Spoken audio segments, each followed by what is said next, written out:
Khi Jasper tự nhận mình là học sinh tồi tệ nhất của học viện bưu chính, anh ta đóng quân trên một hòn đảo băng giá phía trên Bắc Cực Circle, nơi người dân địa phương thù địch lẫn nhau. Nói chuyện còn chưa chắc xảy ra, huống hồ trao đổi thư từ. Klaus sẽ chiếu tại các rạp giới hạn từ ngày 8 tháng 11, sau đó trên Netflix từ ngày 15 tháng 11 này. Liệu tình bạn không tưởng của Jasper, Alva và Klaus có mang lại tiếng cười cho Smearenberg hay không? Xin quý vị cùng tìm hiểu thêm qua đoạn phỏng vấn của phóng viên Rick Hong. Hey everyone, Rick Hong here for Hollywood First Look Features. We are at the premiere for Klaus. Let's take a first look.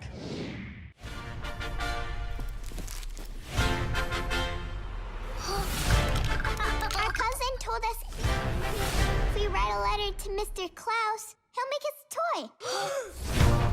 Dear Mr. Klaus. Dear Mr. Klaus. Shall we then? Yep. Mr. Klaus is the coolest. Klaus? What about me? Ow! What the loser? Oh yeah. Well, if I'm a loser, then you're too far. You're gone. Hey, what do you guys think you're doing? This is Smearenberg, the unhappiest place on earth. And you two can't change that.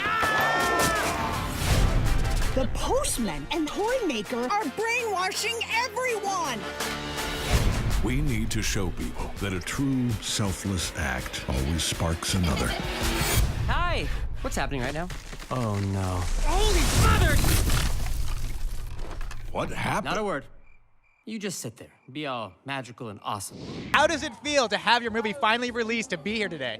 It's kind of unbelievable. It's been such a long road that, you at one point you think you're never going to get here.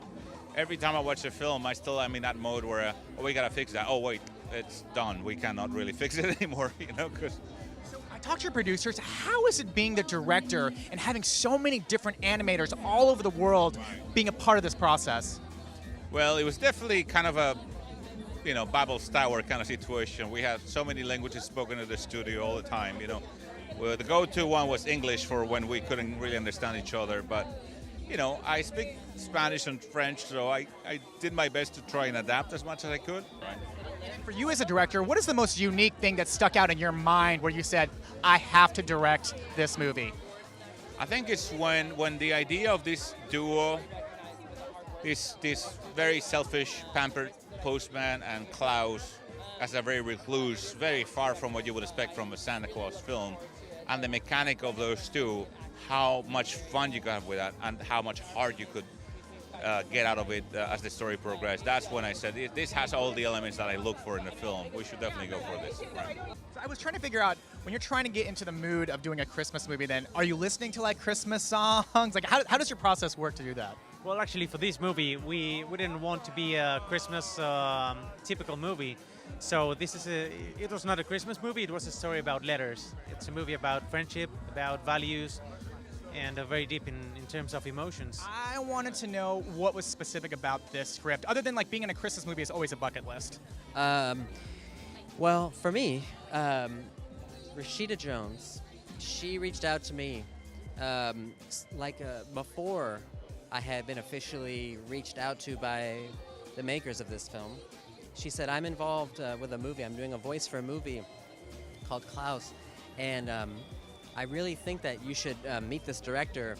They are interested to talk to you about it, and I really think it's very, very, very worth it. He's an amazing talent and a great person, and the way they're going to do the movie is all hand-drawn, and so, of course, when Rashida says something like that, she's so smart and she has excellent taste, and so I was like, so then when it came my way, and I was very excited and eager to meet with Sergio, who's the director, and then I read the script and I just thought this is a great opportunity because it's an odd movie in that it's not sugarcoating a lot of things. It's also not cynical, but it is sometimes pessimistic, and then it's ultimately very positive.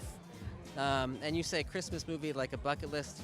I mean, I don't even have a bucket list. I've already achieved. I mean, this actually being here right now is a slight bucket list because I grew up in Westwood, And so this is where I would see The Bruin and Fox are my theaters.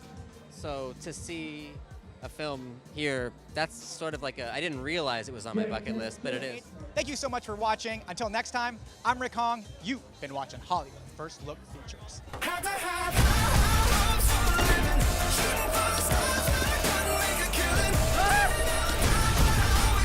Casper, we're doing it. Let's go. Wait, time out, really? That's how you laugh?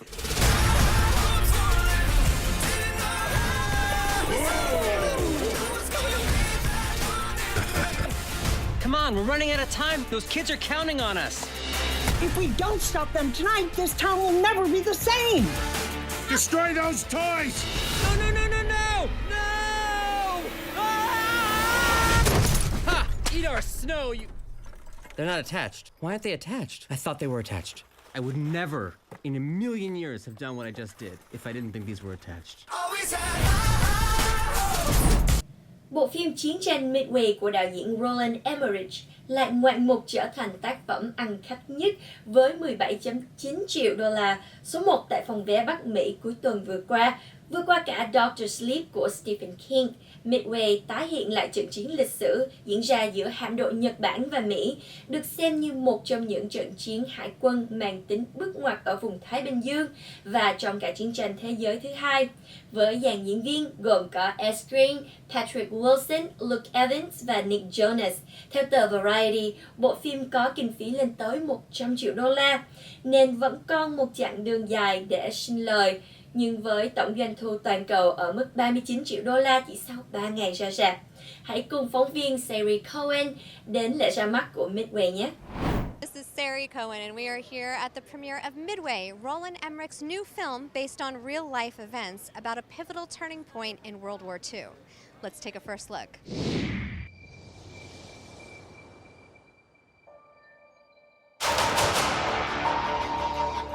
Pearl Harbor is the greatest intelligence failure in American history. This can never happen again. I want to make it right. At least some of the boys still want to fight. The Japanese are planning something bigger. So what's the target? We believe it's Midway. Washington disagrees. Washington is wrong.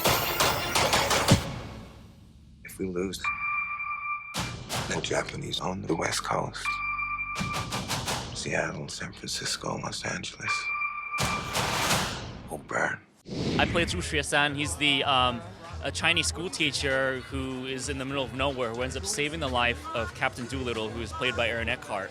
And Aaron Eckhart crash lands in China after he does a suicide raid with his men to Tokyo to get Japan back for Pearl Harbor. And it's a beautiful story because it's like the story of this guy who has the courage to step out of being a school teacher and ends up influencing the war in a huge way.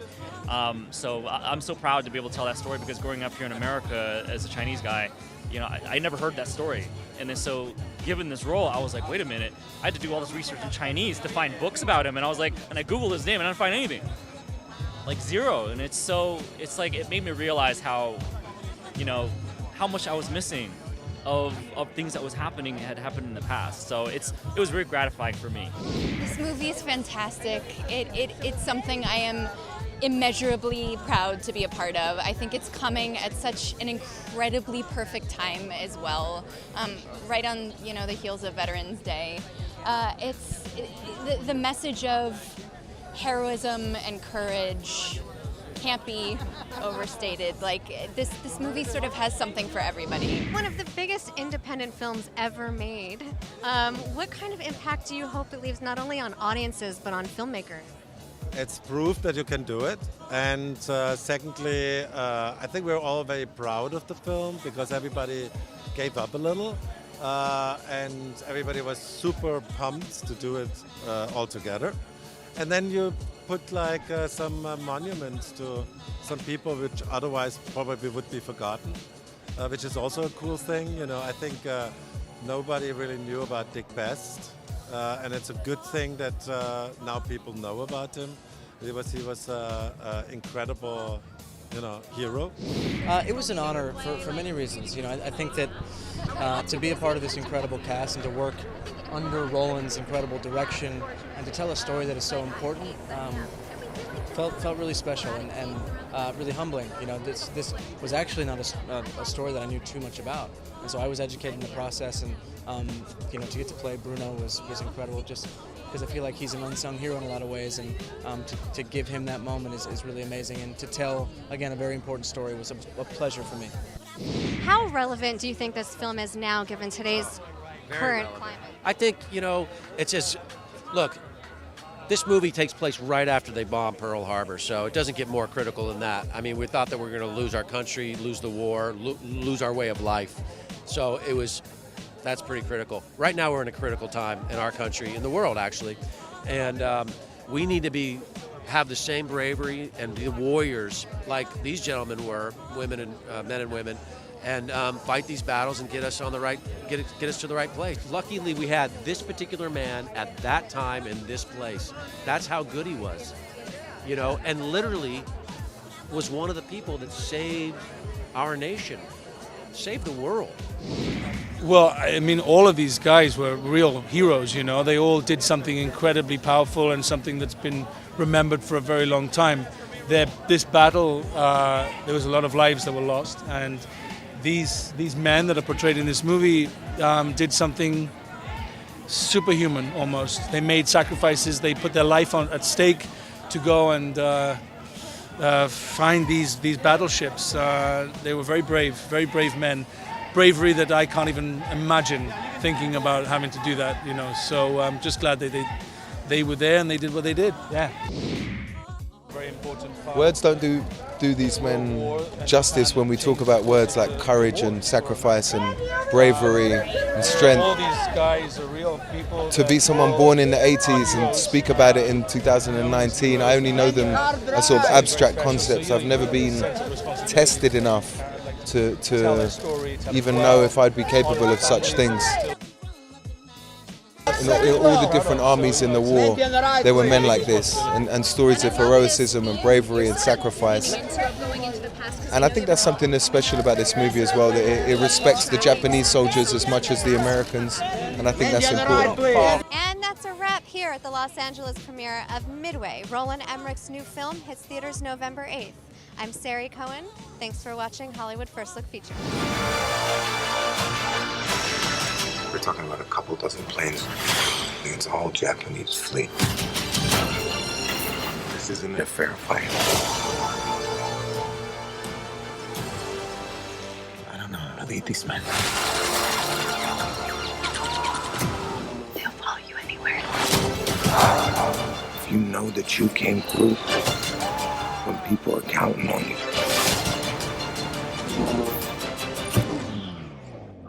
you'll be able to face anything.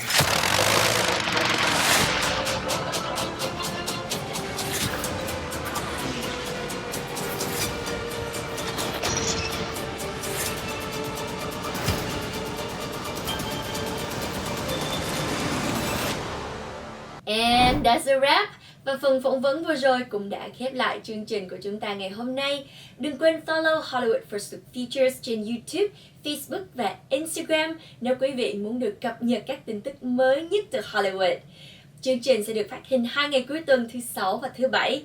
Tino Dinh xin được hẹn gặp lại quý vị vào chương trình kỳ sau. Take her to the closet. Oh my God. So I can just take whatever I want? Borrow. Is that an actual rule?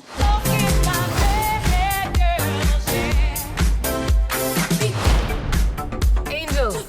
Time to go to work.